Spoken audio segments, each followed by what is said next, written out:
You're listening to the Rogers Sporting Goods Podcast. This is Aaron Jones. This is Chandler Smith, and I hate long intros, so let's get into it.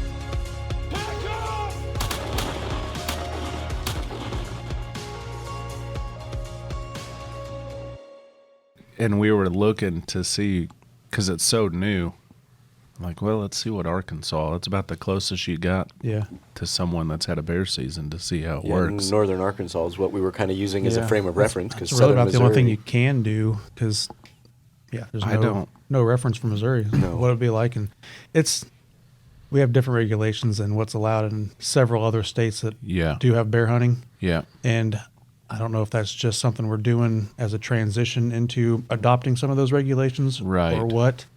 We obviously want to limit the harvest numbers just because we don't have a huge population. Well, was it only 4?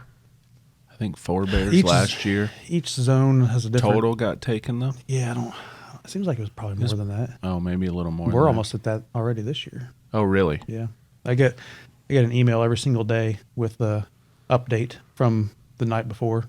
So you know that you have to call an 800 number every single day before you go out and hunt to get the status of the zone that you're in, if it's still open or not, if the quota has been met. So they can close down that zone earlier than the end of the season that's scheduled. Is zone 1 still open? Everything's still open right now. It's going to go down on the weekend. Do you get any pictures with your email? I don't, unless it's just like a press release or something like that. Anybody and I don't know. Do you know where they're from? I don't know. I was wondering if it was anybody up here. But I think I know which zone they were harvested in. Oh, okay. So you're in zone 1. Mm-hmm. All right, you're behind the curve then. All right, all the bears that have been harvested all come from zone 1. Yeah, that's what I figured. Yeah, better get on. Is that the better zone? I feel like spring. it is. Apparently, that's where all the deer are coming from. That's right where, now, anyway. Yeah. Huh. And elk season were second year or third? I think it's third year. Third Yeah. year. When's it? Is it right now too? It's open right now too. A portion of it is because there's a archery season and then a separate firearm season for the elk. And you know how many tags they're drawing for that? I'm just curious. I don't remember. It seems like it. I don't remember the number. Because the first year, I felt like it was. How many thousands of people put in? I don't even remember. But maybe 10 people. Yeah, I feel like it was I think super they only gave small. out 5. 5. The first year, and I think it was 5 again last year. And there was a guy from Liberty. Yeah, they all got filled. That came to the store, and he had got one. Yeah, but I'm curious too, and I could probably look back somewhere, but there's data on how many applications were filled out, because you filled out the application to get a permit, then only 5 of those people were selected. But that's a total quota. They don't break. Right, that's not broke down into. I mean, you could hunt them in whatever county's open for them. Yeah. Can't hunt them up here. Right. Yeah. But was it that guy in Missouri? Did you see that video? What video? Who was deer hunting and walking out, and an elk. Oh yeah, that's all over Facebook. An elk come walking out. Yeah. Right in front of he is blind in the background. He's watching this deer, like on a scrape area or licking a branch, and then all of a sudden, here comes this bull elk. Yeah. I haven't seen walking that. out right I'm in surprised front of him. it's all over Facebook. I've seen it, and I've tried to read the comments on the original post. It sounds to me like the guy was in Sullivan County, which is north central, like Iowa line type area, where he saw that elk out. But yeah, he's got good footage of. It's obviously a mature bull elk through there, which is not completely uncommon. I mean, we have elk reports every single year in northern Missouri. Every single year. I've had them in DeKalb County. I mean, and documented footage, Oh, really? Video footage, game camera pictures of mature bull elk going through the county. Northwest Missouri, Atchison County, Nottoway, Holt counties get reports every single year. Really? I think they follow the river down. It's a water source and a food source through there. Sure. Coming from the south or coming from the... Nebraska. They think they're coming from Nebraska. There's no way to tell because we don't have any DNA evidence, but think they're coming from a herd in southeast Nebraska, and they just get pushed out of the herd or venture out and end up crossing the river somewhere somehow and venturing over into Missouri. A place I hunt in Kansas, my buddy's got trail cameras, and we keep getting a cow elk, but he's out there towards Manhattan, which is by Fort Riley, which they obviously have a huntable population because I'm a Kansas resident, but I put in my points to draw my once-in-a-lifetime Kansas Fort Riley tag. But, so, I mean, they very well could have wandered from there, too, because that's really not too far, Manhattan. It's not uncommon for them to cover so many miles. No. You know, they can cover a lot of miles in a short amount of time. We've been out in Colorado, and, you know, it takes us 3 hours to hike to some watering holes kind of halfway up a mountain, and we spot some elk, and they get up from their bedding area, and they're up and over the mountain in 3 minutes, whereas it takes us 3 hours. Right, and you're huffing and puffing the whole time and they just doing that too. Popping right up over the mountain, and we're like, well, that we're not catching them. Yeah, and it's hard to tell in Missouri. Some of these reports that we get, is it the same animal just moving around a lot and just showing up on somebody's game camera or film? Or is it completely different animals? Yeah. It's hard to tell unless you got a good descriptor. I mean, you obviously can tell between a cow and a bull when you get them. But there was one 2 or 3 years ago that was in Clinton County, hung out in the same area for a couple months. Like, it was known to be in that area, not very far off the interstate, just west of the interstate in Clinton County. Guy was hunting, saw it from his tree stand, videoed it walking right underneath him, could hear it bugling, tore up one of his ground blinds, like came by on a game camera picture with the ground blind and his antlers. But during the elk season, you couldn't hunt an elk, like say you had one sticking on your property up here in northwest Missouri. Yeah, I'd have to look at the count. I don't know if that's a thing where we've limited it probably it. Based off an area. Yeah, I think it's mostly down around where the releases have been occurring, and you can hunt public and private ground down there if you get permission on private property. But like up here, I don't think we could shoot one. That's like true. if you're, I got this elk hanging around. It's elk season, and I do have a tag. Yeah, what are the chances of that? But if you're one of those 5 people that get a tag, are you going to spend your time hunting up here? No. Yeah, that's exactly right. No. Pat, who are we talking with today? So we brought in Mark. Is it McNeely? McNeely, yeah. Yeah. And well, I'll tell you how we met. But he's a conservation agent for Missouri Department of Conservation, and really statewide, but he's more DeKalb County, northwest Missouri. I'd say is your home range, right? That's my assignment, yeah. And my home range. I grew up in that area too. Grew up there. How long have you been with them now? I've been the agent in DeKalb County for just over 8 years now. 8 years. Yeah, which doesn't seem like Did you do something in this field before that? No. No. Being an agent was my first job with the department. Gotcha. I'd done a lot of volunteer work growing up and worked some jobs here and there doing conservation-related things. Yeah. Especially down here at Smithville Lake. I worked there for 3 summers when I was in college and got a lot of experience there. But as an agent, it was my first job with the department. So started in 2014. Yeah, I think we met probably been 5 or 6 years now at least. Yeah. And just met on an evening after my stepson and was during gun season and taking a doe, and he pulled up and I think it's kind of one of those where I was in the area, like, heard a shot, right? So you just naturally followed up what's on up. Of course, we had 3 vehicles. It's like, well, something's going on here. Yes. Yeah. So that's how we met, and you were no tickets. Good. So that was going to be my next question. I was like, you met on good terms. Yes. And then we've kept in contact, and I see him at the store, and actually I think it was last year then was the last time, and we got checked, different part of the property, but just walking out and driving by and pulled in and see what's going on, and all good on my end. Yeah. Right. Who else? I don't mess around. In Chandler, everybody remembers Chandler, and we got Josh back in the house. Yes, we lassoed him and made him come up here. Get him away from waterfowl hunting. That's hard to do, especially this time of year. I said, especially when it's 25 degrees in the morning. I said, I haven't seen you in a few weeks.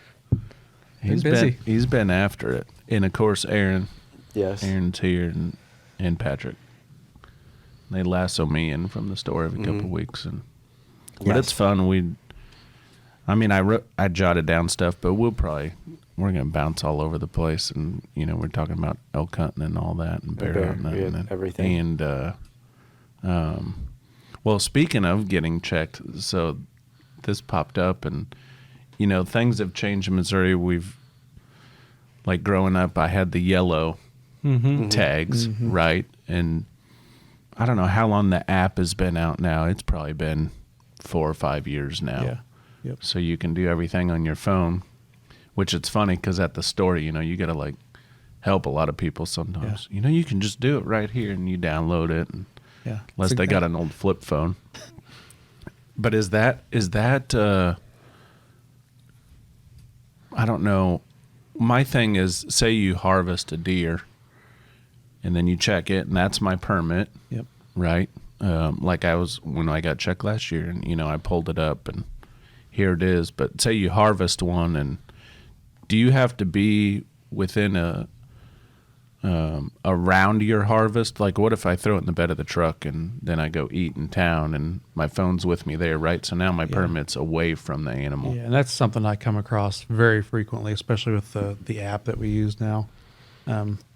It's not a rare thing, but I see less and less of the in-hand paper permits anymore. Mm-hmm. But yeah, it's a good question. I come across that stuff all the time. As long as you're in the presence of your harvest, and I can easily discern who that animal belongs to when I'm checking you, right? That's all that's required. Yeah. Now, if you're going to leave that animal with somebody else, then it's still got to meet the satisfaction of being labeled with your information and confirmation number on it, so I know who harvested that animal. Right. Yep. And you're say able to do someone that. was going to take the deer and drive it for you. Maybe you didn't have a truck. Right. Yep. And Still got they're to be going- labeled with the taker's information. Yep. Gotcha. And you could do that just on a piece of paper or something and we attach don't- it to the deer. We don't write out how it has to be labeled. Yeah. It just has to be labeled. Right. I've seen people zip tie Ziploc bags to the leg. We don't have those peel and stick stickers anymore. Right. Like you're talking about with Yeah. old yellow permits that were super handy. Yeah. Information printed on it. All you got to do is peel it off, stick peel it it on there, off. and it didn't come off. Like Right. so you Yeah. could Ever. you could barely cut the thing off. Yeah. But we don't have those anymore. So it's just got to be labeled in some fashion. I've seen duct tape wrapped around the leg, written on a Right. permanent marker, just labeled somehow. What if your phone dies? And that happens. It does Right. happen, or you may not have service, or there's an update or something like Right. that. There's always something going on. I mean, with there's a way technology for there. you all to check too, probably on the backside. We of have the that system. ability. Excuse me. We have that ability on my phone. I have a separate application that I use on my phone that gives me access to all that information. But it's the hunter's requirement or responsibility to make sure that it's labeled and you're meeting the requirements at all times. So Right. I understand that situation comes up. Your phone dies. It's cold. It's 25 degrees in the morning. Your battery doesn't last forever. Right. And you're watching videos on Facebook and YouTube Yeah. while you're home. So, so you're draining your battery. The next thing you know, you got a deer and you got 5% left on your battery. I come across that situation. It's obviously understandable. We can work around those kinds of things. It's not something that I get really worked up about. As long as you're trying to do the right thing, Yeah. we're going to work with you on that for sure. The solution I have found in no service is when I've got my app pulled up, I just hit a screenshot of my tag and information. And same thing, if I've got a deer or a turkey that's going in my buddy's truck, I just have my screenshot and then I text that screenshot to him. And if they say, well, whose is this? He can just pull up the screenshot and say, well, it's my buddy's right here. Yeah, that'd be one way Yeah. to make it possible for us to find out who that belongs Yeah, to. so you can always track that animal back to me because I Yeah. want to make sure I'm responsible for it. And I tell people there's always the option of getting those permits printed off. Yeah. We still have the paper option available now. It's not the yellow sticker anymore, but you Right. can still print it off. So you have a hard copy in the field as a backup if you feel like that's Yeah. common. I run across that a lot with people that are fishing because they don't want to take their cell phone out on their boat, potentially lose it in the water. So print off a copy, throw it in their tackle box. It's always there. Yeah. If they have their phone, great. They got the app. But if not, they still have that paper. What permit. about, I was just thinking, because obviously when you go to the website, you just print it on a piece of paper and it prints, a thing like that. What if you went and got some of like the old school sticky labels you could print and you got a big one and you just printed it on one of those big labels and you could just peel that off and wrap it around an antler or a leg or something? That's an option. I mean, there's nothing that says you can't do that. Yeah. I've seen guys in the field take those printed permits and reduce them down to a certain size on a copy machine where you can make it smaller, and then they'll laminate them in plastic and punch a hole in it and zip tie it to something. So I've seen all kinds of different things. And it meets the satisfactions of the requirements of the regulation. It satisfies that regulation as long as it's labeled. It's obviously got all your information right there on the permit. So. Yeah, I'm a big hard copy guy. You can't go wrong that way. You just said that Kansas went away from like the yellow. Yeah, so I think it was like over the summer they switched their system now to where last year in January, well, this year in January, I got my green kind of plasticky paper printed out license like normal, and then I go in to get my duck stamps this year. They printed out on a piece of printer paper. Yep. I'm like, this is not going to work. No, Yeah. and it's a whole new app now too. And they got a new app, and then they say $6 and you can get a hard card with like a QR code on the back that game warden could scan. So yeah, I do have those. And we have that option in Missouri also. You can get the card, looks like a credit card, name and information on the front, and a QR code on the back that I have the ability to scan and pull up all your permit information. But when it comes to deer and turkey hunting, you actually have to have that permit in one shape or form on your phone or hard copy because you can't invalidate that permit when you do harvest a deer or turkey. It's on that credit card thing. Yeah. I am kind of curious. So, from your perspective, I'm kind of curious what you think. It seems like whenever I'm with my friends, we're out hunting, we're coming back to the truck, we see the game warden waiting for us. Everybody just kind of gets a little bit nervous. Like, oh, we're doing something wrong, but we're not. Right. I want to know kind of like when you encounter those situations, how often does that happen, and how often does it turn How out often are people getting nervous? Yeah. Oh, nine times out of 10, they're nervous. And there's 9 times out of 10, they're not doing anything wrong. Probably even more than that. But I think it's just that instinctual fear of authority, I guess you'd call us, there, and it makes people nervous. I mean, I've seen guys that have absolutely nothing wrong. They've been doing everything completely right, and when they go to hand me something, their hand's just shaking like a leaf. For me, sometimes that can be a red flag, depending on, I judge a person's nervousness and how their body language is telling me how they're acting. But 9 times out of 10, if I'm checking a hunter in the field, they're right. Even though they may think they're doing something wrong, most of the time they're not. And if it's a little thing, we're going to work through it. We're going to work through it either way.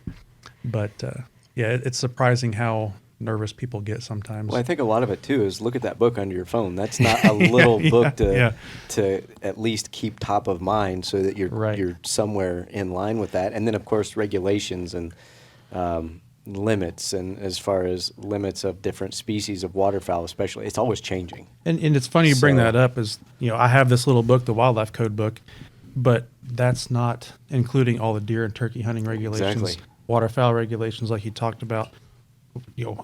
All those are separate also from just what's contained in this book. And that I have it with me because I don't know everything that's in that book. I'm not versed enough to quote you that book either. Sure. So I have to reference that book as the person that's enforcing those things. I don't expect the person hunting to know every single thing either. Sure.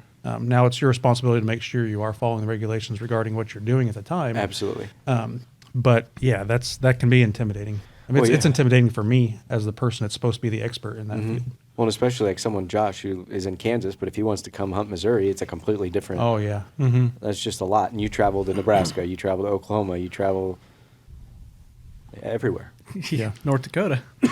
Yeah, And it's a everywhere lot you go, it's something different. something different. It's never the same from one place to the Yeah, other. I'm well, sure. like North Dakota was weird because the licensing structure was so different from what I'm used to.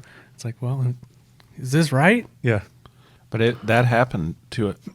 We know Mark, and Sonia was nervous. I'm like, what? I think it's almost the same, if you're, like when you get pulled over, right, for speeding. You already know. You roll your window down.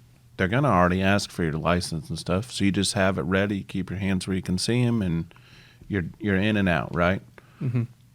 Even though I knew Mark, hey, Mark, how's it going? And I knew what was going to be asked already. Even though he knows me, you're still going to go through the same process, even though we know each other. Unload the gun, open the bolt. I already was on my phone pulling up my permit, right? And you just go, and Sonia, and I get it. And that's how a shell gets dropped on the ground. And that's how a shell gets, and it's lost, out right? there somewhere. But yeah, I think it's just that unknown of probably a hunter, like, maybe there is something that I forgot. Yeah. Right? Am I not wearing the correct amount of orange, or am I So many Do I have things going everything through your head. signed? Do I have everything? yeah. Yeah. Oh my gosh, what if you go to pull your phone? What if it's dead? Yeah. Yeah. Causes that little bit of panic.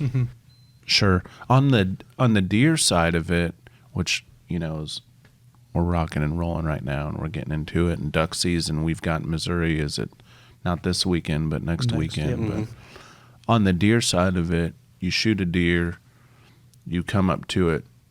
Well, I guess now it's on your phone. Yeah. So if your phone's on you, right? But back in the day when you had the tags, you had to tag it before you moved. Yeah, you had to physically place the tag The on deer. it. A lot of people called it a transport tag or a movement tag or something like that. From that spot. Yeah, exactly. And one of those reasons we do that is because we want to make sure that deer's dead first. Because if that deer's not dead, it's not technically harvested. We don't want you to invalidate your permit until we know for sure that deer is not going to get up and run off. And I've seen people do that too, where they've shot a deer using their app, went and notched their permit, so invalidated it, and they can't find their deer. And then they couldn't find it. Right. So that's not a recovery. That's not a harvest at that point. But it's difficult, or it can be difficult, to get that permit issued back to that person. So that was a benefit of the old permits. I mean, you knew that deer was dead when you walked up to it and put a Right, tag yeah, 'cause on it. you because had to touch it. physically touch Yeah. it. Yeah. Well, I've done that before. Back in the day, and you got to go. Have you ever walked up to a deer and that thing jumps up Yeah. and you're about 1 foot away? Yeah. That'll scare you. Yep. You're like, what in the world? This thing is made of body armor. Well, I mean, I've had a duck get up and walk out of the blind. Yeah. Right, yeah, you're like, this thing's dead. We're good. Yeah. Pretty soon you're like, jeez. Like, where'd that duck come from? Yeah. My dad and I loaded up a bunch of geese one time in the back of his Tahoe. Oh, I've heard a story like this a few times. Yes, and we piled. I don't know. It was snow geese, so I mean, we probably had 12 or so in there. And pretty soon he looks in the rear view mirror, and he goes, "Turn around and make sure I'm seeing what I'm seeing." And there was one just standing in the back, and I Yep. thought, "Oh well, okay." Oh, I heard a story about a widgeon flopping around in the back of like a Chevy little sedan. Mm-hmm. Just got up, started flying around in the backseat. So, yeah. Makes me think of that movie Tommy Boy. Yep. Every Yep. time when the deer comes back and just destroys that convertible. Uh-huh. Yep. I That do is- have I want to get your perspective on a game warden check that I went through when I was in North Dakota. I was kind of a little bit like, what's going on here? Regular gun check, license check, chit-chatting. Yep. And then the game warden, without asking or anything, she just goes into our blinds and starts digging through our blind bags. I was wondering, do they need to ask us to check all of our Yeah, blinds? so that's kind of I don't want to say a gray situation, but that's kind of a situation that a lot of people get confused on. Mm-hmm. And I can't speak for North Dakota because they may be set up different way, but as far as the laws requirements. In Missouri, when we contact a hunter or a fisherman, we have what we do a compliance check. We don't have to have a reason to stop you necessarily. Like going down the highway, a trooper has to have a reason, a violation to be able to stop you. Yes. Whatever it may be. When we're out working, we have a compliance check. If we see somebody hunting or fishing, we have that authority to contact that person and ask for the permit that they need to have in their possession at the time that they're doing whatever activity they're doing. In doing so, we also have that authority of being able to search anything that may or we reasonably expect to contain wildlife that they may be in possession of at the time that they're hunting or fishing. Now, that doesn't give me a right to go to your vehicle and just start searching through everything just because I see you hunting. But, when you buy your permit in Missouri or whatever, when you sign your permit, you're essentially authorizing us to make sure that you are in compliance with the regulations that you're doing at the time, whatever that be, hunting, fishing, whatever it may be. So that can extend to a certain point, but then there is also a reasonable expectation of privacy when it comes to your personal belongings. And that's where that kind of becomes a little cloudy for some people sometimes, is where does that extend to? Where does my authority stop without permission? And we're no different from other law enforcement. If we want to continue a search, we need to have your permission, or we need to have a warrant or some kind of justification that would extend that further for us. I'm not going to violate anybody's civil rights in doing so. So that's a fine line that we have to walk sometimes, and knowing how far does that extend, and where do we stop at. But we do have an expectation to search anything that may contain wildlife, which a lot of guys have coolers. Duck blind is, where do ducks go after you shoot them? You get them, bring them back in your duck blind. So it's a very common place to search for Would part wildlife. of that compliance be, like you got to shoot non-toxic, right, for waterfowl? So I'm going to check your blind bag, make sure you don't have a box of lead number 2s in there. Right, because that's where anybody would expect your ammunition to be at that time, and then you're so in the maybe act of that's hunting. part of it. Yeah, so That could have been it. I also Sure. generally ask just to be polite. That's what threw me off. Is yeah. like, she just goes and opens the blind and then starts rifling through bags and then finds little pouches inside bags and unzips those like she's looking for How many drug bags you got, paraphernalia. I don't, but I've got like this No, I know. waterproof box Yeah. that I keep batteries in. Right. And I can't speak for somebody else as far as how Sure. an officer handles their situation, but I generally ask just to be polite and kind of put that person at ease, and that way they know what I'm doing. Also, it may not put them at ease completely, but at least they are anticipating what's going to happen next, or that process that we're going to go through. Yeah. On that same thing, but like I could be, we'll just use the farm I hunt for an example, and say I'm hunting up on the bluff and it's at the back of the property. And if I'm right here, or correct me if I'm wrong, I mean, say you saw my vehicle and you're like, okay, he's probably hunting on this side. Theoretically, you could just come onto that property, even though it's private, and search for me and see what I'm doing. Or Theoretically, yes. I mean, I have had people, where it is private, you get checked. Yep, my cousin had that happen. He was on the backside of a pasture setting traps for fur bearers and gave more and drove right you through the get pasture and checked. checked him. But yeah. And now again, that extends to a certain point. Now, if you told me to get off your property, I don't have a reason to be there unless I know that you're in violation of something. At the Gotcha. point that I know that you're in violation of something, then I can Right. contact you wherever you may be. And you're probably not out there just wandering I through. can't think of anybody that would do that. That's just a bad general practice, because you're going to upset a lot of hunters if you Yeah. start doing that kind of stuff. So I don't know that anybody operates that way.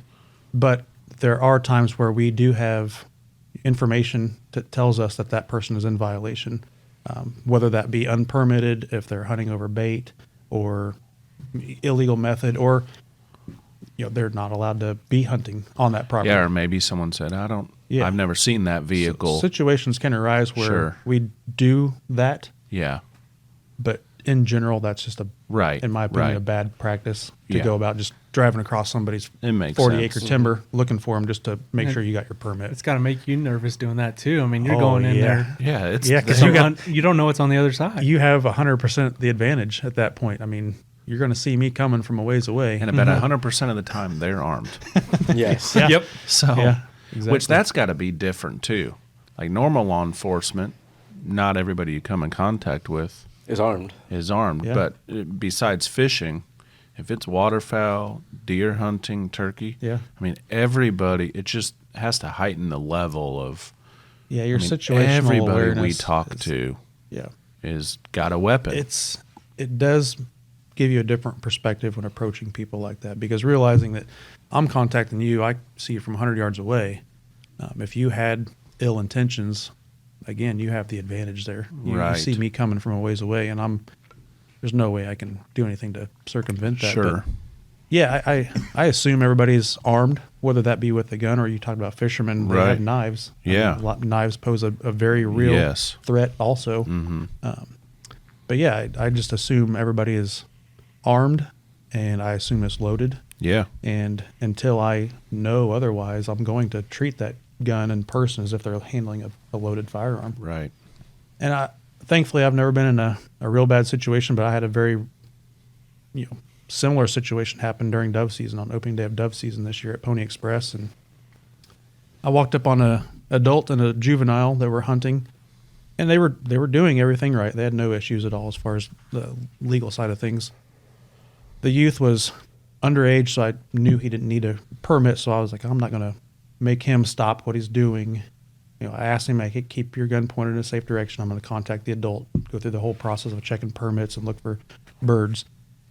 And during the time that I was talking with the adult, the juvenile, who had a break action shotgun, so I didn't even need to check the firearm for a plug, took a shot at a bird that was passing by. And I can't say how close to my head the end of the barrel was, but it was way closer than I felt comfortable.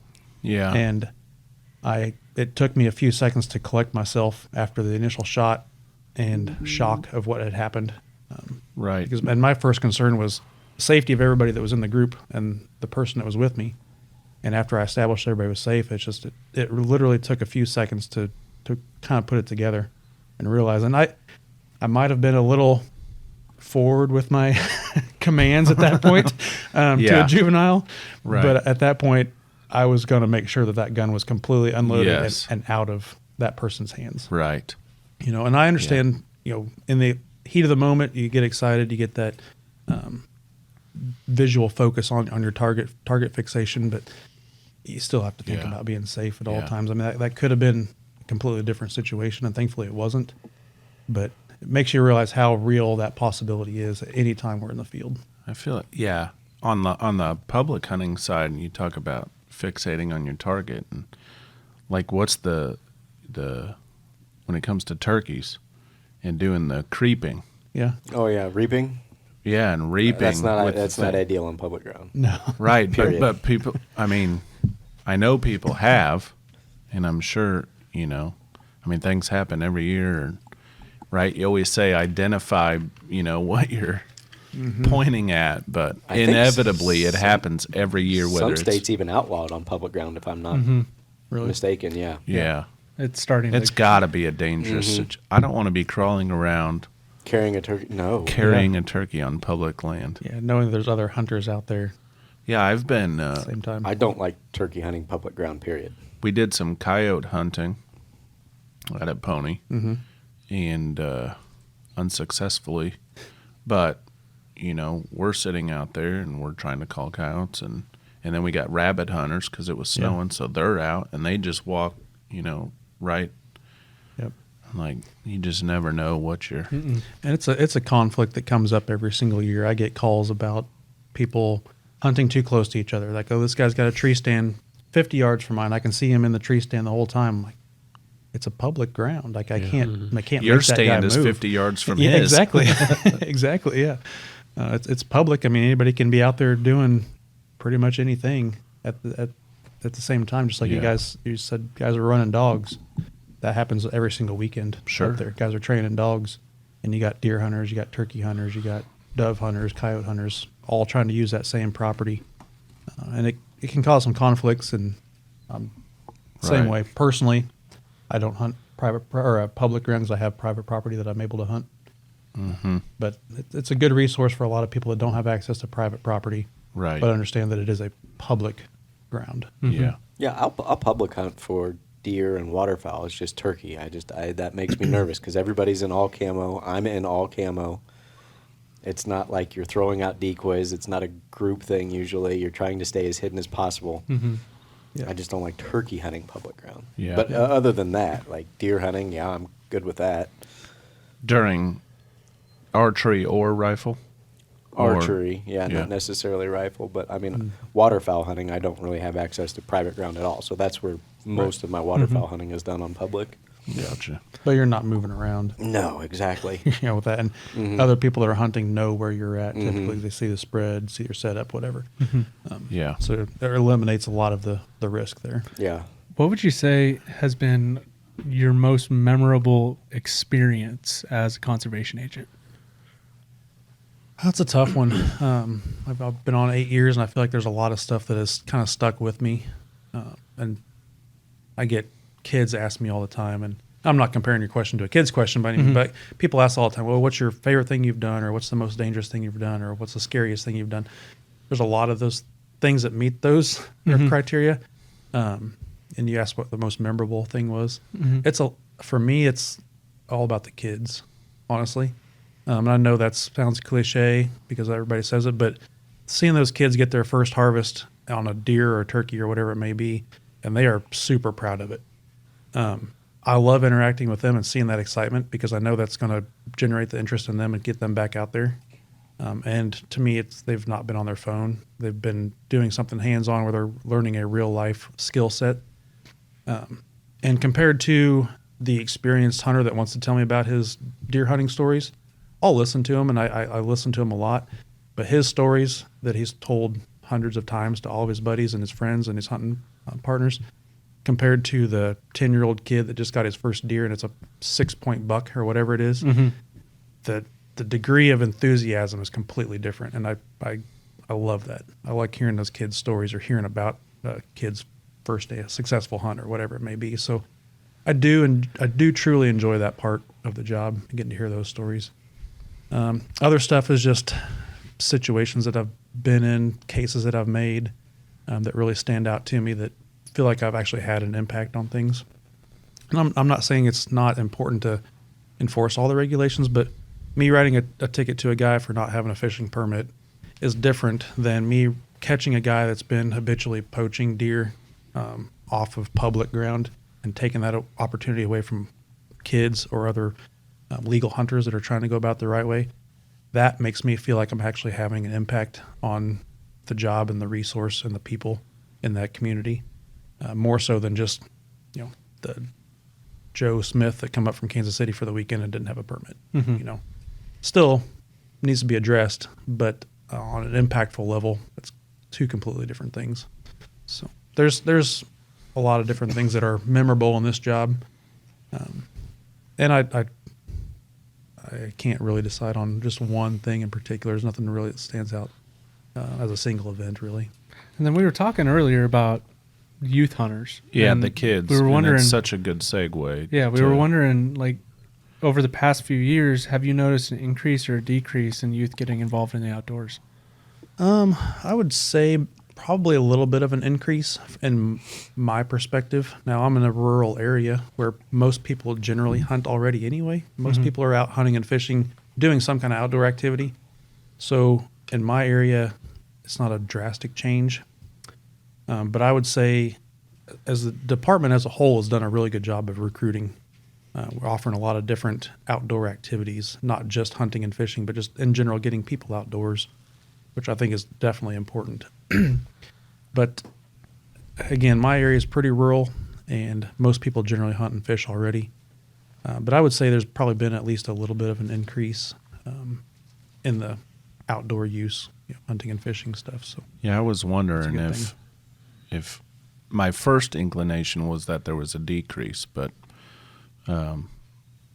just based up, right, more phones, more technology, more games, and so I was just wondering if, and we still had plenty of youth, right, getting out there, because we all like conservation and outdoors, and, that's kind of on your same lines of teaching kids and all that, and as we all get older, right, that's kind of what our next thing.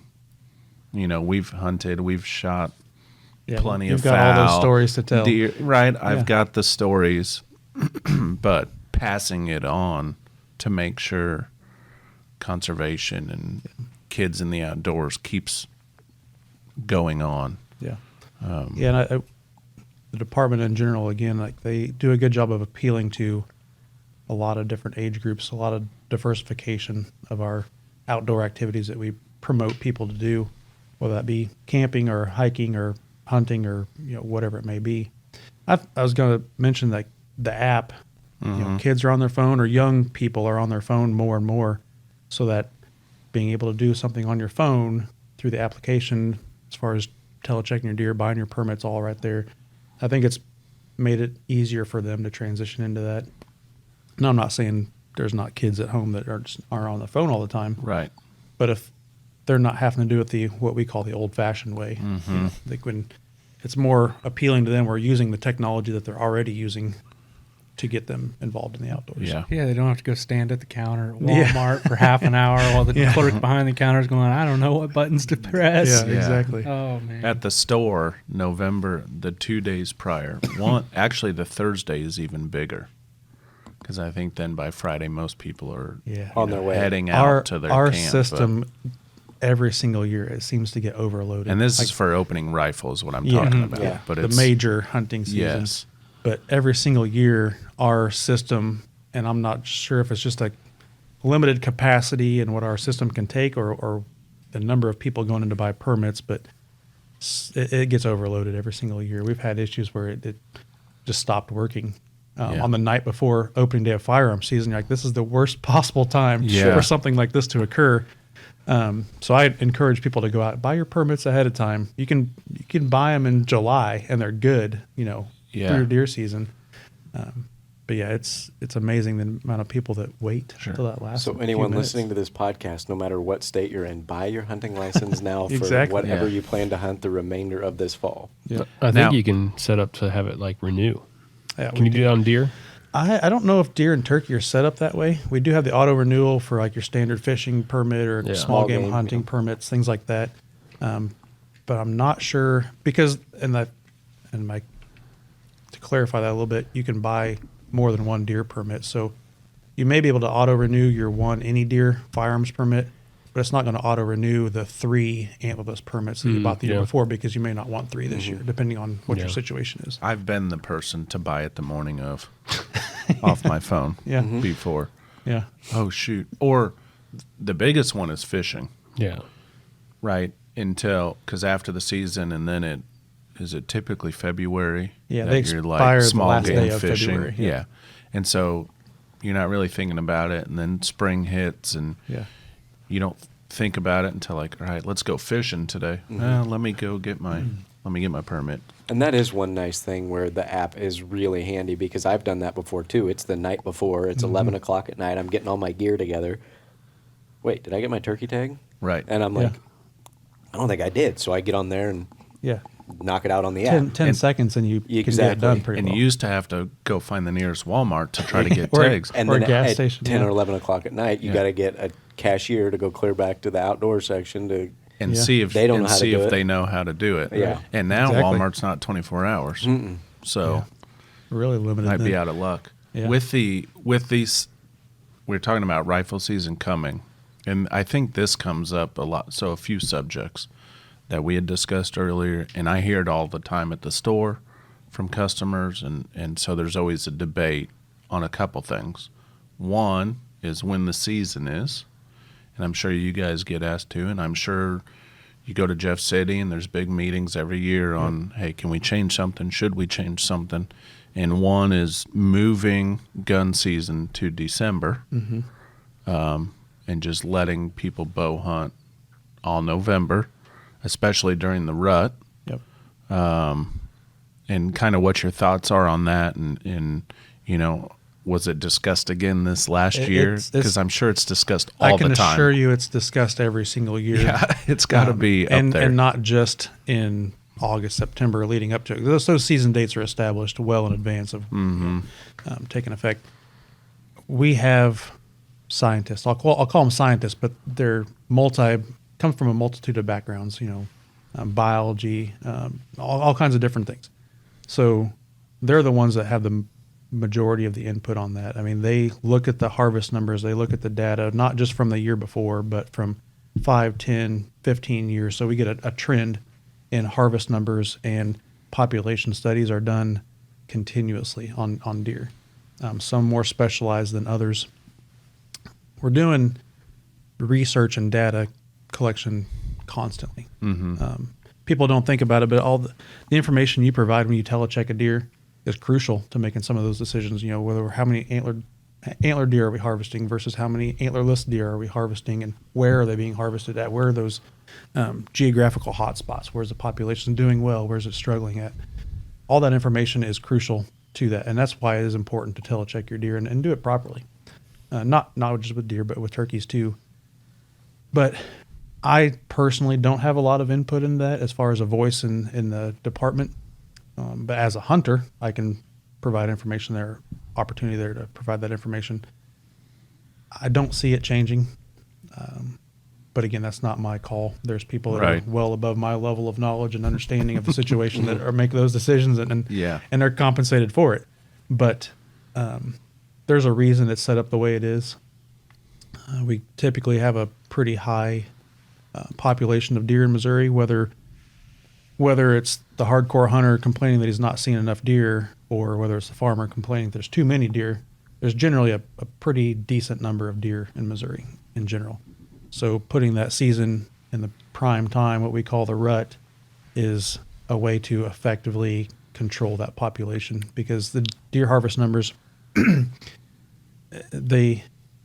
if we didn't have that firearm season during the rut, that peak time, the archery numbers of deer harvested would be higher than what they are, yes, but they would not compare to the number of deer that are harvested by firearms during that season. So it may not be as an effective tool for population management of those deer.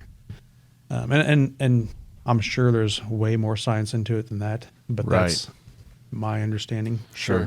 And I have some questions too, and I'm not trying to put you on the spot or anything like that, but it's just questions that roll through my mind. Is, Missouri's got scientists and biologists, and their reasoning is we're going to keep the gun season right in the middle of the rut. Missouri is surrounded by states that have the opposite mentality. Let's pull that rifle season out of the rut. Are they all wrong? I'm not saying anybody's wrong. Exactly, that, and that's just what it goes through my mind. And then, for instance, all these other states around Missouri require non-residents to draw, whereas Missouri is kind of a free-for-all. Okay, come, let's hunt all the deer, shoot all our deer. So that's where I'm like, all these other states are a draw with a rifle season outside of the rut. Missouri is exactly the opposite. Is somebody wrong? Is somebody? And that's just what's going through my mind. So I don't expect an answer here. That's what goes through my mind. I'll give you an answer. Yeah. It may not be the right answer, but I'll give you an answer. So to your first point, as far as the other states setting up their seasons differently, Missouri utilizes that data also. So we look at that. We look at harvest numbers in Iowa and Kansas and Illinois and things like that. So that is considered. I'm not saying one's right or wrong. I'm sure they use our data numbers also. And we all want to produce an attractive, well-established, healthy deer population. Along with that, you got to worry about disease control and number of hunters coming in and a lot of different things again. So I'm not saying anybody's right or wrong. Missouri is not perfect. It's not ideal in management. There's always ways we can improve, and that's why we continually do that. We rehash that every single year. So I think that's good that we do that. We consider those things. But again, it's not going to be a perfect system. And we could move, the firearm season to December and allow archery hunters to go through that. And are we going to make 100% of the people happy? No, you'll never do that. Absolutely. No matter what you do. So exactly. So and it'll just create issues that we may not even be aware of now doing that. So there's always that to consider too, public input on those kinds of things also. To your second point of Missouri kind of being a free-for-all state as far as non-resident hunters, I don't disagree with you at all. My understanding is Missouri has typically always prided ourselves on having cheap permits, or what we call cheap permits. Now, they may not be cheap to some people. Oh, yeah. But compared to other states' permit costs, Kansas, whether that be Iowa, Illinois. Resident permits, even in those states, are generally higher than what Missourians are charged for their resident permits here. So we very seldomly have permit price increases. We have had some, but you're talking about your how much did it cost you to get a bear permit? Not to look. I know I put you on the spot. Like, you can get an elk tag, $10 application fee, and $50 to go kill an elk in Missouri.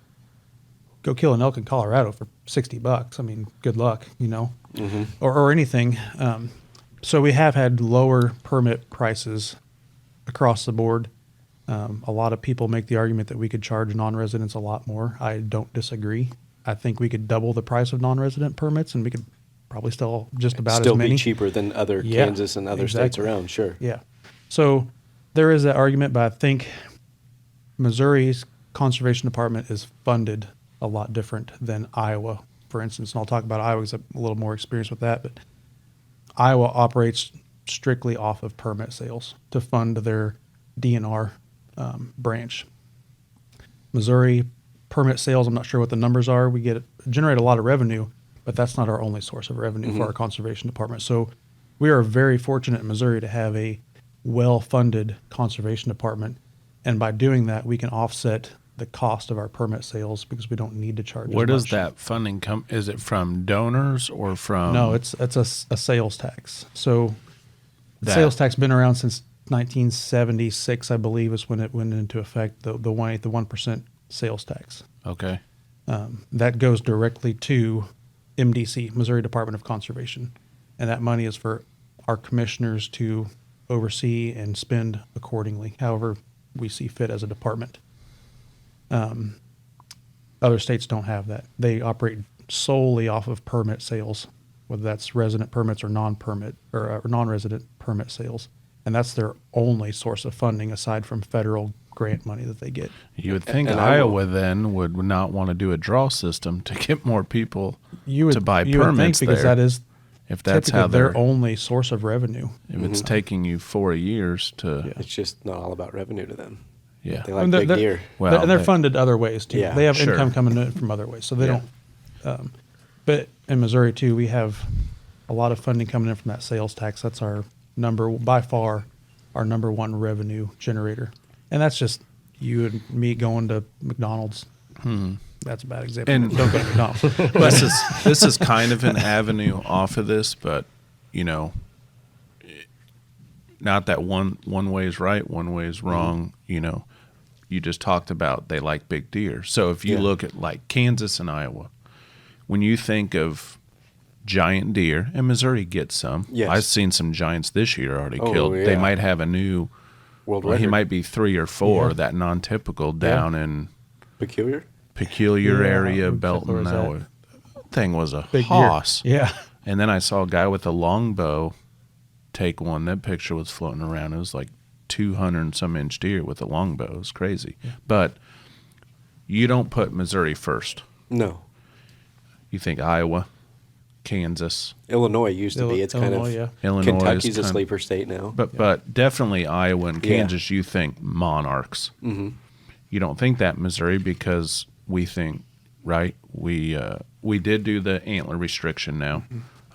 Besides youth, that's different, which I get. Right, we want our kids to be Yeah, it doesn't successful, matter, so yeah. it's like, I Does don't want not to sit there and matter. watch a kid pass on a deer. No, absolutely not. yeah, so I get it. But you know, that's part of our thought process too, just as hunters, right? And I'm not a scientist or biologist, and I don't, you know, study that. But I'm thinking to myself, you know, less deer would be shot if you bow hunted the runt, but you'd be a little more successful or have more opportunities, and then age structure and just bigger deer, and we would see more prevalent Sure. whitetail. But who knows? I don't. I guess I'd have to look at the studies and. Yeah, I mean, I think To there's see, an argument to be made there. know. I think there's valid points. But there like for you sure. said too, well, we move it, You're not gonna make everybody and then happy. now half the people that aren't whining about it, then will be whining Exactly. about it. Exactly. We're Yeah, not it'll just hearing flip- those it'll people. just flip-flop. It'll just flip flop. So I get it. That number of people might be bigger than the. But I guess my thought Because process there are a lot is- of people that love rifle hunting. Oh, Rifle yeah. hunting's number one. Yeah. Yeah, for sure. Exactly. I mean, besides squirrel, and I think squirrel hunting is number one in the state or rabbits. I'm not But, sure as but far deer as- hunting's up there. I guess my thought process is yeah, you're not going to make anybody and not everybody happy. But if you went into it with like, hey, we're going to try something for 5 years. Yeah. This isn't a permanent change. This isn't saying we're going to stick with it. We're just going to try something and see what happens. I mean, what? It's Right. I think that's potentially feasible. Yeah, I mean, Then you run into those lines of switching regulations back and forth on people and causing more confusion than what we were already caused in some of our regulations. Again, not saying that's not a possibility. Yeah. I absolutely think so. Once you change something, it's hard to revert back to changing it back to the way it was. well, I think people are a lot more susceptible to change with the way things have Yeah, been the last yeah. several years. But exactly, that's a difficult. It's a fish difficult to thing to skin, do, too. but not unrealistic exactly. entirely. We did bring up, we're talking about numbers and stuff, and let's relate it to turkeys. Because was this like the 4th year in a row in a It's decline tanking. in population? Yeah, it's obvious. Is that something on the table of going Yes. just one turkey? Or That's an option. I mean, we look at, I say we as a department, I know that we consider all those things. I mean, the big thing with turkey season that I get the most feedback from is the all-day turkey hunts. Every state around us allows all-day turkey hunting. Why does Missouri not allow that? More than one bird in the first week. Yeah, exactly. Yeah. So, again, that's outside of my realm of expertise and my Sure. knowledge, and I'm not going to claim to know Yeah. all that stuff. But we do have people that are dedicated to that. We have, we're talking about deer hunting, and I don't want to switch away from That's turkey all right. hunting, but Yeah, we have staff in our Jefferson City office or our Columbia office that is their job. Like that we have a deer biologist specialist. I mean, that's their job. Or cervid specialist, which is deer, elk, those animals. We have a turkey biologist. I mean, that is their job, is to collect that data, put that together, provide recommendations, and ultimately it comes down to our commissioners. We have a 4-person commission that make those decisions. Now they're going to make those decisions based off of the evidence they see and the science behind it. But it's ultimately up to them. And I can't tell you why we don't have a all-day turkey hunting season in Missouri. Other states do, and there's an argument to be made that it's not going to affect the harvest numbers drastically, one way or the other. So I can just say that there is staff that is their job. That's one thing's the for career sure, choice the they numbers chose. are declining. We can't Based really argue off that. the- Well, harvest numbers Harvest numbers. are Harvest numbers are declining. So declining. I There you guess, go. yeah. But I would logically equate that to then Population. the population is also declining. But Yeah, there's Are other factors that go into that, but Sure. you're right. I mean, that's the direct. Tag sales staying steady and numbers are declining, or are tag sales declining, which also reflects the That's declining? That's a good question. That's Yeah. what I was getting at. Was that our permit sales declining also, just not recruiting that type of hunter to go out and I know- Right. to do that? I know, I say I know a lot. I know quite a few outfitters, and they just don't have the clients coming in for Missouri turkey hunting like they used to. So, Yeah. I mean, that could be part of it there too. Out-of-state hunters don't come to Missouri as much as they used to. So, Yeah, and our numbers will affect that as a business too, and the opportunity for an all day hunt. Or Missouri only lets you hunt for half a day, so but you can go to Kansas and hunt all day. Where's that person's time and money better spent? yeah. exactly, yeah. And you used to be able to hunt 2 birds in Kansas, and you could shoot them the same day, the same time. You could shoot them whenever. Yeah. You have to go out to western Kansas to shoot 2 birds now. But I've told these guys before on the podcast that I couldn't tell you for 3 or 4 years in a row, I killed my Kansas bird between like 2:30 and 4:30 in the afternoon. Yeah. Every day I could just figure it out. And I'd go to a spot, I'd cold call, and within 15 or 20 minutes, I'd get a gobble and respond and have my decoy out there and shoot a bird and be done. Yeah. Like it just, that time of day works. Like in Missouri, if you don't get them right off the roost, go back, grab a bite to eat, come back out about 10:30 or 11 o'clock and hunt till 1, because Right. you're likely to get a gobbler that, Yeah. he didn't get love that morning, or he did, and he's on to the next. So, I mean, you learn to capitalize on those opportune times. But, I mean, yeah, if Missouri allowed an all-day hunt, I'd sleep in and go out Out the mid-afternoon. afternoon, And, yeah. Exactly. Yep. So it's all about the sleep. Well, yeah, that too. That too. Well, that's what I was telling you. Like on that last deer hunting podcast, man, that farm where you couldn't get in there without blowing deer out of a morning. So I'd Right. hunt that, 9 to 3 range, and You'd hunt midday, not to Exactly. spook anything. yeah, but then that 9 to 3 range, everybody's coming out of the timber. I'm in the timber, and then everybody's moving back in the timber, and I'm still in the timber. Right. Yeah. So Is there a big? smarter, not harder. I was glancing down here. Is there? Have people reported any mountain lions this year? Oh, I'm sure. Or they think? Well, okay, not. Let me rephrase the question. He's got a funny grin here, Yeah. Pat. I'm curious what's coming next. Well, no, because people think they see a mountain lion. Yeah. They're like, "That's So- a big cat. It's got to be a Man bear mountain lion." pig. So it Yeah. is turns into a report. Yes, I mean, Yeah. and I don't document every report that I get or call that I tell people when that situation comes up. Yes, I've had mountain lion reportings. I think agents statewide get them on a monthly basis. I Right. would say, and I tell people when they call, unless they have physical evidence, whether that's a picture good clear picture, hair, scats, a good solid track or something, I can't deny what you saw. I mean, I wasn't there, so I'm not going to argue with you over what you may or may not have seen. I can't justify that. So it may very well have been a mountain lion. Most of the time, it's probably not.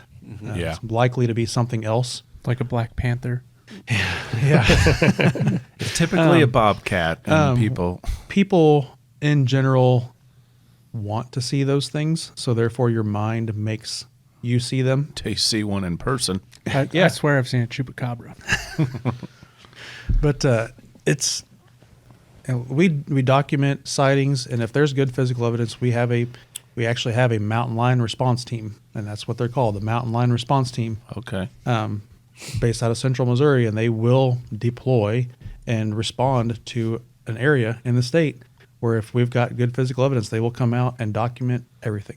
I mean, they'll take measurements, molds, collect any DNA that may be available, and they do follow up on that. Now, are they trying to simply just document it? Are they trying to find this cat and put a collar on it? Are they trying to relocate it? Or are they what is their end goal there? We don't make any attempts to relocate it unless it's causing some kind of obvious issue. But I didn't know if it was just maybe to like tag it or dart it or just get info and then release it. There again. is a DNA database that we have been able to track some animals back to, so we know where they've been historically, just to track movements on a state and national level in cooperation with other states. So if that's a possibility, they're going to do that and then put it into a DNA database, or at least document that this young juvenile was seen in, Platte County, Missouri, whatever. Are they coming out of like northwest Nebraska and stuff too? Yeah, typically from Nebraska. Yeah, we've had some, I believe, from western Kansas, western Nebraska come all the way over into Missouri. But I mean, they're creatures. They move around. We were talking about seeing elk and moving around. We've had black bear sightings in northern Missouri. Wolf. I know there's been some people trap some wolves. Wolves have been killed. I mean, trapped and killed in Missouri. And we've got traced back to what, Minnesota and Wisconsin, I think. Yeah. Northern Minnesota. Yeah, so that's a long ways for animals to move around. So I don't ever tell people that it's not what they think they saw, because it's not my place to do that. 9 times out of 10, probably more like 99 times out of 100, it's not that. But there are the occasions where we do get a good game camera picture, and that's a mountain lion. Now, are you allowed to say whether you've ever seen one? I've never seen one. What I truly believe is a mountain lion in Missouri, and I've been in Davies, DeKalb County, Northwest Missouri my entire life. Yeah. Did you see the video, the latest video, that guy shooting at the I have not. mountain The one that lion was with his stalking pistol? him? Yeah. And it definitely was like stalking him. Did he ever And then hit the mountain lion? I don't know if he. I don't think he ever did. It's like he shot next to it, or maybe he was so scared he just didn't hit it. Yeah. Because he shot a couple times, but. And so I was reading on the website. Gangster style. It was a kill shot. Yeah. But he totally. I mean, he's backing up, and at some point he's like, okay, you got to at some point, right? Mm-hmm. Yeah, Like, that's I don't want threat. that thing making the lunch, because they are so quick. They're but quick and powerful. obviously, you can protect yourself against a mountain lion. Yeah, I mean, There will be an investigation soon after, though, to there make will sure. be, and if you were legitimately concerned that there's a threat posed to you or your property, and whether that be your chickens or your dog or your cat or whatever, Right. You have the right to protect yourself and your property. There's no doubt about that. Now, are you going to get to keep it? Probably not. Right. It's going to be seized and scientistified or whatever we Yeah. call that. I'm sure they'll researched. and and talk about seeing something funny is a guy that comes into the store quite frequently. He was hunting with his son one day, and I don't know where, and the kid goes, "Dad, look," and he looks over, and it was a monkey.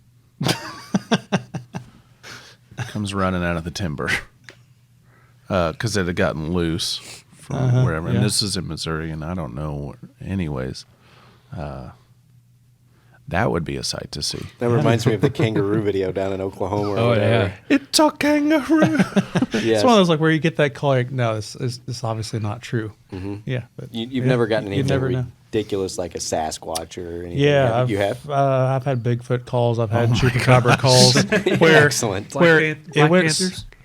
Oh yeah, yeah. Black Panther calls. Oh my Lord. But yeah, the Chupacabra call ended up being a Mangy coyote. dead dog. I think it Oh. was a pet dog on the side of the road that had been there for a while, and like all the fur had come off, so it literally just looked like leathery skin on a skeleton. But it went so far. It went so far as a caller reported it to a sheriff's office. A deputy went out and gave their opinion on it, also, and concerned enough that they Called us. Wow. And went to look at it to say no, but yeah, it went to that extent. Then it was just a dog. I don't know what kind of dog, but Sure. small sized dog. But in with a road those ditch. calls, how nice and how far are we taking these Bigfoot calls? It's difficult to take them seriously sometimes. Are you a believer? Like, I mean, you just talk to him on the phone, like, ma'am or sir. Yeah. It's not. You have to be polite. because Exactly. We're in the business of customer service, right? Sure. I can't. Okay, you're crazy. Stop doing whatever you're doing. I can't say that. Yeah. May think that sometimes, but I'm not going to say that to people. No.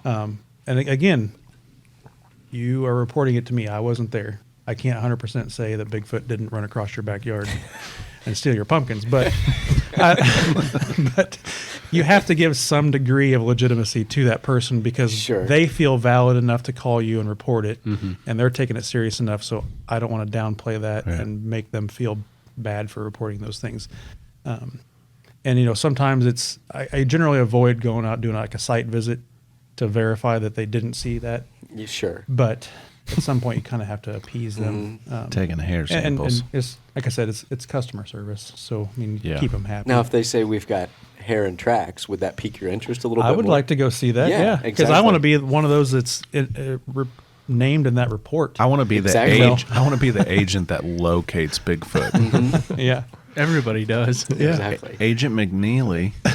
right. Yeah, you're forever famous. You know, Yeah. you're in Forever. the books forever at that point. Exactly. I don't want to miss out on something like No. Well, you get to give it the scientific name and everything. that. Yeah.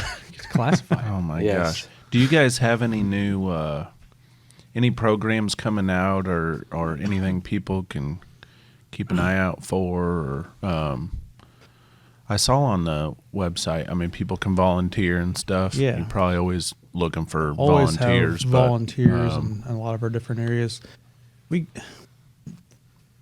I'm pretty limited on my knowledge, but if you follow our Facebook page, the department Facebook page, there is stuff on there, 5 or 6 times a day Yeah. about different events going on around the state or different things that are changing, regulation changes, updates on, I see a lot of stuff about cases that have been made or events that have been held by agents all over the state, and not just agents, but other MDC staff also. There's a lot of stuff to get kids involved. There's a lot of interactive things that we do. One thing I've seen lately, and I've not looked into it, and I should because I have 2 younger boys, the Agents of Discovery is what we're calling this program as, but it's just getting kids out and being involved at like some of our nature centers and going outdoors and doing an event of some kind, whether that be finding feathers or doing a bark rubbing, things like that. But Yeah. it's pretty cool, some of the things we offer. And I wish I probably had my kids involved in more of it. They see enough of the stuff that I deal with and get to Sure. see some of the things I bring home now and then. But it's a lot of community involvement for sure. There's always activities going on the weekends, even a lot of our nature centers and some of our public events that we host and put together. Yeah. So I Yeah, don't there know of was- anything big ticket wise at the moment. There but was there's quite always a something. Wow, there's a lot of info on there that you can look on, and Yeah. I like the Ask MDC. Yeah. And then there's a bunch of videos, and I Yeah, actually how saw to one videos like how to, loons in Missouri, yeah, and I was like, how to I want to click on hunt that. squirrel. I mean, we go through all the steps of how to we call it field to fork is one Yeah. of the things that we do, Uh-huh. and go how to hunt squirrel, for example, then how to clean your squirrel once you do have them harvested, and then how to prepare them for eating or Right. consuming. Uh-huh. It goes through all that stuff. And Yeah. It's pretty Yeah. educational. There's a lot of if you want to see that 1/8 of 1% sales tax going to work, go to the MDC website. It, like you said, it is a wealth of knowledge. It's probably one of the best conservation websites around as far as department wise.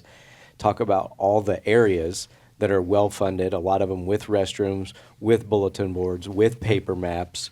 All of these paper maps can be linked to the area maps can be linked to the website. You can get digital versions. You can put them on your phone. Like it, Yes. hands down, of all the states Yeah. I've been to, MDC does have an amazing set of resources, For sure. both paper, digital, whatever, as far as the areas. And so Yeah. you really see that 1/8 of 1% go to work. And like you said, all the information on the website is incredible. It is, and to go along with that, we have staff that deal with private landowners and giving recommendations on how to manage properties, whatever it may be for, if it's for quail or for butterflies or whatever it may be. We have staff that's dedicated to doing those jobs. So contact a local MDC office, look them up on the website, contact information is there. And if there's something you're wanting to do, we have staff that can help you. May not be able to give you hands-on type stuff or give you something directly, but we can at least provide information and recommendations on how to manage your pond better for whatever fish species you want to have growing in there, or how to manage that 20-acre field that doesn't seem to ever have anything going on it. Yeah, there's resources, All sorts of knowledge, and staff for all of that stuff. Yeah, for sure. There's a lot of get outdoors. Yes. Hunters have, there's a stigma behind it anyway, so we need to do our part in making sure we, keep this ball rolling in a positive direction. Yep. So, no, it's good stuff. Do you have any other questions you want to hit? I got one kind of about conservation areas. Like, what are steps to take if you want to be more involved with an area? I know there's a lot of really, really good conservation areas that are well kept and well run, but there's some others that I feel like have been good in the past and they've lost, I don't know. I know what they lost, just attention, Yeah. and they've kind of gone to the wayside. Now they don't hold as much, wildlife as you think they would, stuff like that.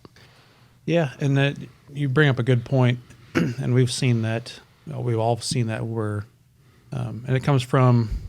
I'm not trying to make an excuse here by any means, because they all deserve attention because they are a public resource to be used. But budgeting, staff, numbers, just not being able to have the number of staff to manage those areas how we'd like to sometimes. So some areas don't get as much attention, and we try to give more attention to the high use areas because we want those to appeal to a bigger portion of the public.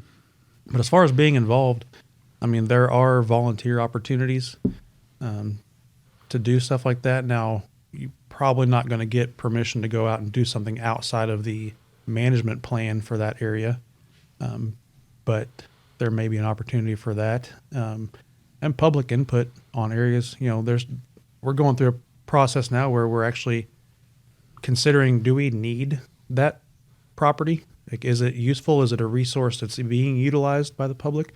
Or could we maybe sell it and focus more of our attention on other areas that are being utilized by the public more? And all of that, what I'm getting to is there's public input that's considered for that. If there's areas that, you see as being neglected, put to the wayside, the department is considering, do we even need to put money? Do we need to budget for that? Or can we allocate that somewhere where it maybe we use more effectively? So there's opportunities for public input when it comes to that kind of stuff, and volunteer work. We don't generally turn that down. Yeah. I know that maybe not what you're wanting to do, but Would your local officer be the guy to contact, or more of a? they can be. It's we're kind of the front line contact for that stuff because there's an agent in every county, or typically in every county. And we're generally the go-to contact. And if I can't answer for you, I'm going to put you in touch with who can. Yeah. There's all of our conservation areas are set up to where there's an area manager is their title that oversees multiple conservation areas within a certain geographical area, and they're responsible for the management plans and implementing that stuff and keeping them maintained. So if you can't get a hold of that person, you can always call the agent. The agent's going to know who to contact and can put you in touch with them. Perfect. It's good stuff. Yep. Well, we appreciate you coming out here and taking the time. And Yeah, it's I know. been fun. I've done Yeah. some radios. I've never done a podcast before, so it's a Sure. little different, I guess. Yeah. I've done several radio things. Yeah. And I'll tell you, I was a little nervous coming down here. I was like, I don't know what this is going to be like. It's we sit there and hammer me with questions all day long. Yeah, we're gonna really get him. Yeah, we're gonna make sure he tells us everything. But no, it's been a lot of fun.